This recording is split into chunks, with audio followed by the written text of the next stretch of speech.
terhadap kerusakan lahan di Rawatripa? Iya, kerusakannya ini kan sudah parah nih kan. Jadi kita minta Kalista Alam itu memperbaiki lahan tersebut, dikembalikan seperti bentuknya semula menjadi hutan, tempat penampung air, tempat hidupnya satwa liar kan. Ini menteri dah langsung melihat kerusakan kan.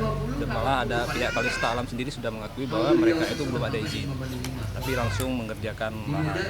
Jadi kita minta supaya lahan itu dikembalikan ke fungsinya semula.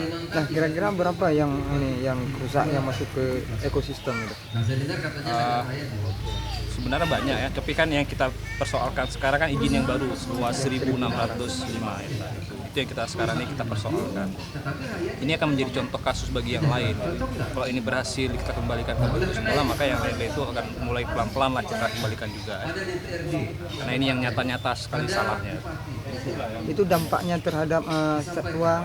Ya, di satwa kan nggak bisa lagi tinggal itu kan. Kayak tadi kita lihat di tempat sarang orang hutan kan, pohon-pohon sudah ditebang, jadi orang hutannya kan nggak tahu kemana lagi tinggal kan. Belum lagi nanti makanan orang hutan ini, kira ada tumbuh-tumbuhan yang biasa jadi makanan orang hutan sekarang udah nggak ada lagi ya. Nah, Mas, selain orang hutan di kawasan itu binatang apa aja? Ya, menurut warga di sini kan situ ada lele, gitu ya. Ada lele, ada beruang kan, dan ada mungkin jenis burung dan macam lah.